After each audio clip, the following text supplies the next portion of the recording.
제가 이제 하천교회에 온 지가 3개월하고 한 반 정도 됐습니다. 사실 첫 사역지였고 늘 하나님의 말씀을 준비하는 가운데 특히 주일 오후 설교를 준비하면 약 이전선임과 이렇게 교차로 하면서 한 2주간의 이렇게 갭을 두고 하면서 많이 두렵고 떨리는 마음으로 늘 이렇게 시간이 날 때마다 말씀을 묵상하고 찾아보고 또 주석서를 뒤지면서 이렇게 정리하고 정리한 것들을 이렇게 사실 2주간 정리한 거를 여기 와서 이렇게 잠시 하려니까 좀 부족하고 많이 또한 떨리는 부분도 있고 또 하나님 앞에 두렵고 떨리는 마음도 있고 그렇지만 이 전해지는 말씀 속에서 주시는 메시지를 들으시고 은혜 받으시길 바랍니다. 오늘 이 누가복음은 사실은 가장 큰 핵심 메시지가 연민과 긍휼입니다. 다른 복음서와는 조금 다르게 우리 사람의 마음 가장 깊은 곳에서 흘러나오는 것을 말씀하고 있습니다. 오늘 본문에 사마리아인의 비유에서 중요한 두 가지의 질문이 바리새인 율법 교사로부터 예수님에게 던져집니다. 첫째는 내가 무엇을 하여야 영생을 얻으리이까? 또 하나는 내 이웃이 누구니이까? 라는 질문입니다. 이 질문은 오늘날을 살아가는 저와 여러분도 한 번쯤은 생각하고 고민해 볼 질문인 듯합니다. 먼저 율법교사가 내가 무엇을 하여야 영생을 얻으리까? 라는 질문을 한 이유는 예수님을 시험하여 이르되라고 본문이 말씀하고 있고, 두 번째 질문인 내 이웃이 누구니까? 라는 질문은 그 사람이 자기를 옳게 보이려고 질문하였다라고 성경은 말하고 있습니다. 율법교사는 즉 선생님, 율법 가르치는 자를 말합니다. 한마디로 율법교사가 질문한 이유는 나 잘났어? 나 좀 배웠어? 나 좀 해? 라는 것입니다. 그럼에도 불구하고 예수님은 성실하고 친절하게 대답해 주십니다. 본문으로 돌아가서 무엇을 하여야 영생을 얻으리이까? 이 속에는 자신들은 택함을 받은 선민 사상이 지독하리만큼 찌들어 있는 유대인의 행위적 구원을 강조하는 사상을 내포하고 있습니다. 쉽게 말해서 무엇을 해야 구원을 얻고 어떤 행위를 통하여 구원을 얻을 수 있다는 사상입니다. 나는 11조를 했고 나는 예배를 드렸고 나는 사흘에 한 번씩 금식했고 그래서 나는 구원받을 수 있어 라고 생각하는 사상입니다. 본문에 나오는 이 율법교사는 무언가 행위를 통해서만 구원을 받는 그런 사상에 찌들어 있음을 알 수 있습니다. 예수님은 우리를 위하여 우리 죄의 대속물로 십자가에 못 박혀 돌아가시고 3일 만에 부활하셔서 우리를 구원해 주신 것입니다. 이 예수님의 구원 사역에 혹시 동참해서 힘을 보탰거나 돈을 투자하신 분이 계십니까? 있으시면 한번 손을 들어 보십시오. 아무도 안 계시는군요. 저도 아무것도 안 했습니다. 그래서 구원은 값없이 주는 하나님의 선물이고 하나님의 은혜인 것입니다. 값없이도 돈 없이도 받을 수 있는 것이 구원임을 믿는 은혜가 있으시길 바랍니다. 그래서 구원을 공짜로 받아서 내가 너무 감사해서 뭐라도 하고 싶어서 이것도 하고 저것도 하는 것이 바로 믿음인 것입니다. 깨달으시는 은혜가 있으시길 바랍니다. 다음 두 번째 질문인 내 이웃이 누구냐는 이웃에 대한 참 의미를 질문하고 있습니다. 당시의 율법 교사의 이웃 개념은 유대 공동체 안으로 한정함으로써 이방인은 이웃으로 보지 않는 것을 우리는 성경을 통해서 알 수 있습니다. 또한 이스라엘은 같이 하나님을 믿는 사마리아도 이웃에 들어가지 못했습니다. 여기서 말하는 사마리아는 현대말로 말하면 하나님을 안 믿는 불신자가 아니라 하나님을 알고 믿지만 소외된 자들을 말합니다. 이스라엘은 사마리아인들을 적대시하고 불의한 자들로 간주하였으며 사마리아인들을 멸시하고 철저하게 배척하였습니다.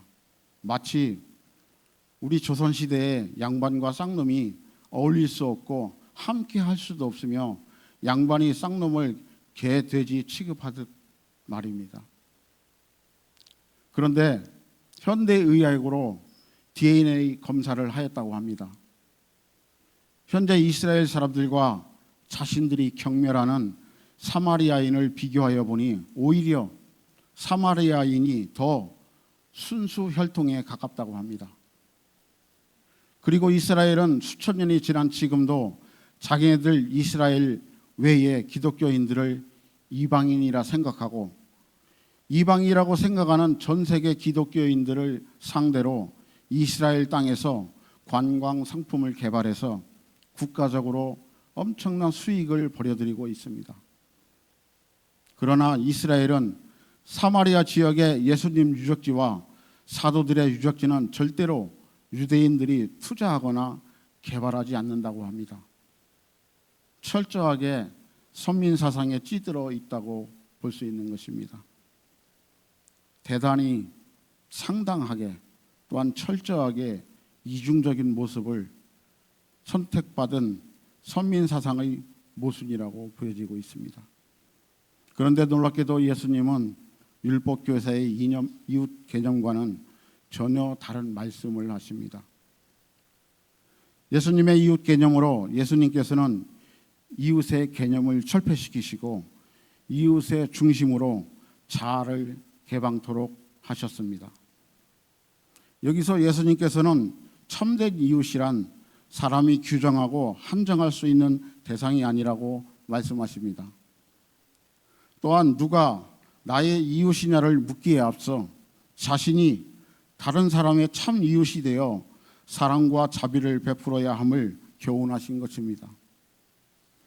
즉 이웃에 대한 조건을 내가 다른 상대에게서 찾는 것이 아니라 내 자신이 이웃이 되기 위해서 나를 개방하는 자가 되어야 한다고 말씀하십니다.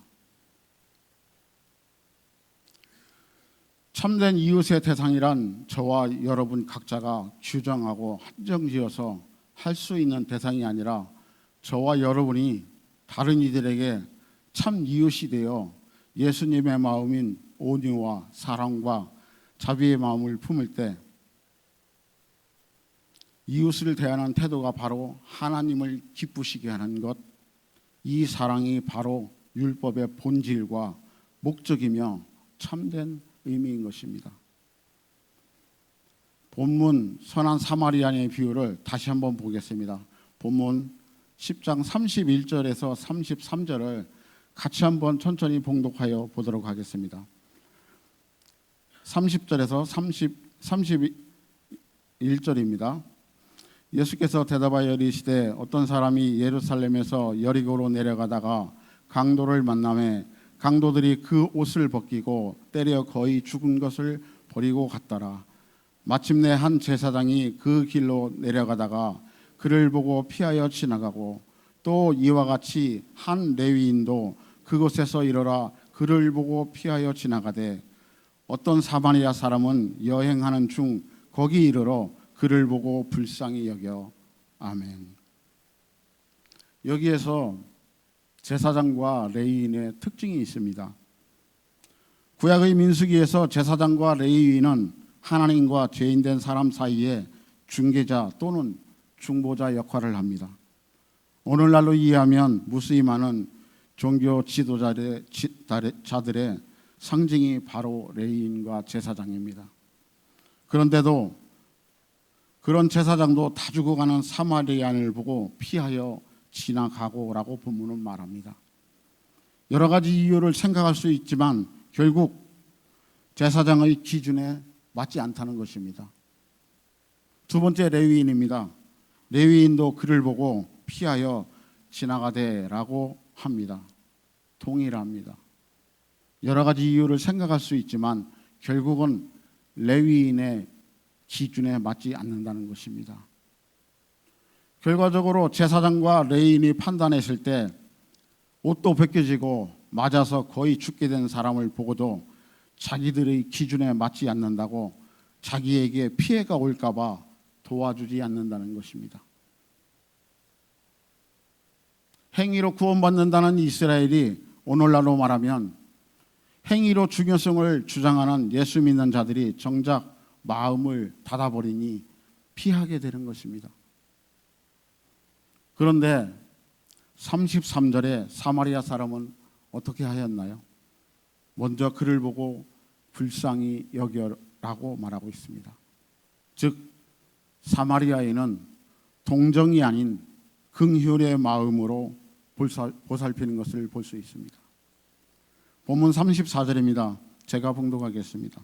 가까이 가서 기름과 포도주를 그 상처에 붓고 싸매고 자기 짐승에 태워 주막으로 데리고 가서 돌보아 주니라.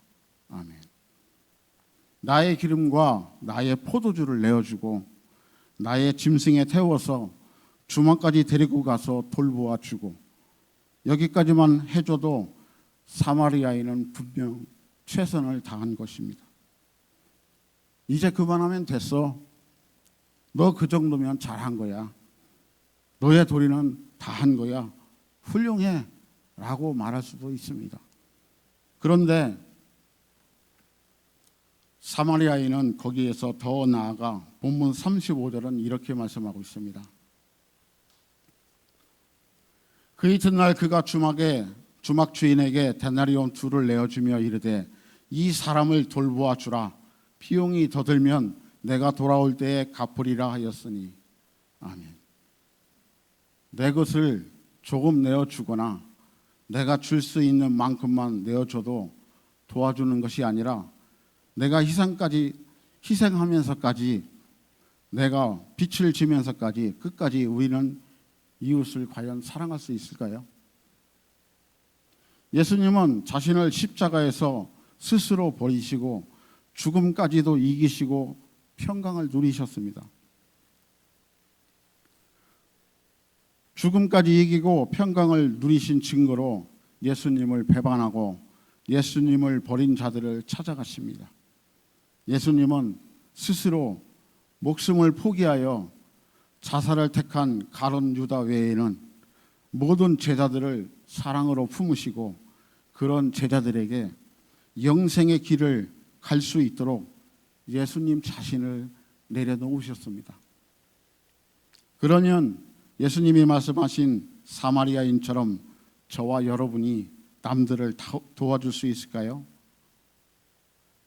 예수님이 이렇게 말씀하십니다. 빌립보서 2장 5절 8절 말씀입니다. 제가 봉독하겠습니다. 너희는 너희 안에 이 마음을 품으라. 곧 그리스도 예수의 마음이니 그는 근본 하나님의 본체시나 하나님과 동등됨을 취할 것으로 여기지 아니하시고 오히려 자기를 비워 종의 형체를 가지사 사람들과 같이 되셨고 사람의 모양으로 나타나사 자기를 낮추시고 죽기까지 복종하셨으니 곧 십자가에서 죽으심이라. 아멘. 이 그리스도 예수의 마음은 무엇일까요? 이 본문을 설명하자면 예수님은 근본 하나님같이 높으신 분이시나 하나님과 동등하게 높임을 취하지 않고 오히려 자기를 비워 종의 형체를 가지사 사람들과 같이 되셨고 사람의 모양으로 나타나사 자기를 낮추시고 죽기까지 하나님께 복종하셨습니다. 아무도 할 수 없는 것을, 아무도 할 수 없는 일을 해내신 것입니다. 이 구속사는 예수님 이전에도 없었고 예수님 이후에도 없었습니다. 낮은 신분이 아닌 높으신 분이 전무후무한 일을 해내신 것입니다. 그럼에도 불구하고 자기를 낮추었다고 성경은 분명하게 말하고 있습니다. 한마디로 겸손하라는 것입니다. 먼저 너희 마음에 겸손한 마음을 품으라는 것입니다. 대단한 일을 하고도 겸손한 것이 그리스도 예수의 마음이라는 것입니다. 본문에서 율법교사는 예수님을 시험하여라고 증언하고 있습니다. 즉 교만하고 완고하고 그 완고함을 그대로 드러내고 있습니다. 사랑하는 성도 여러분, 잠언에서 교만은 패망의 선봉이라고 합니다. 저와 여러분이 과연 사마리아인처럼 할 수 있을까요? 하지만 할 수 없어도 괜찮습니다. 무엇을 하느냐, 어떠한 선한 일을 하느냐가 아니라 작은 선행을 하든 큰 선행을 하든 겸손하라는 것입니다. 그것이 예수 그리스도의 마음이고 예수님은 그 겸손한 마음을 우리에게 먼저 품으라고 말씀하십니다. 오늘 본문의 예수님은 오늘을 살아가는 저와 여러분에게 겸손에 대하여 다시 한번 생각해 보게 됩니다. 결국 주님 앞에 겸손한 마음을 품은 자가 주님이 주시는 따뜻한 마음, 본문에서 말하는 사마리아인의 불쌍히 여겨이고 그리고 그 뒤에 따라오는 것이 행위라는 것입니다. 어떤 이는 목적을 가지고 가시적으로 좋은 일을 하려고 합니다. 어떤 이는 따뜻한 마음을 가지고 좋은 일을 하려고 합니다. 전자와 후자 둘 다 결론적으로 좋은 일을 합니다. 그러나 하나님은 동기를 보십니다. 사람은 사람들을 결과를 보고 그 사람 좋은 일을 했더라면 이지만 하나님은 동기를 보십니다. 동기가 얼마나 순수한지 하나님은 다 아시기 때문입니다. 오늘을 살아가는 너희는 어떤 삶을 선택할 것이냐라는 하나님은 이 시대를 살아가는 저와 여러분에게 질문하고 계십니다. 그리고 그런 사람에게 영생의 길이 열린다고 말씀하십니다. 과연 여러분은 어떤 길을 선택하실 겁니까? 사랑하는 하천교회 성도 여러분, 오늘 본문을 보면 예수님께서는 선한 사마리아인의 비유를 통해 진정한 하나님의 백성이란 종교적 제도 위에 앉아 있는 자가 아니라 구체적인 사랑을 긍휼한 마음을 가지고 행하는 사랑임을 말씀하셨습니다. 따라서 우리는 입술과 제도에만 그치는 형식적 사랑이 아니라 자신을 희생하여 이웃을 섬기는 진정한 그리스도인이 되어야 하겠습니다. 정녕 우리는 율법 교사에게 주신 가서 너도 이와 같이 하라는 말씀이 우리를 향한 말씀이기도 하다는 사실임을 명심하고 사랑과 자비의 실천에 기쁨으로 감당하는 우리 하천교회 공동체가 되시길 주님의 이름으로 간구합니다. 기도하겠습니다.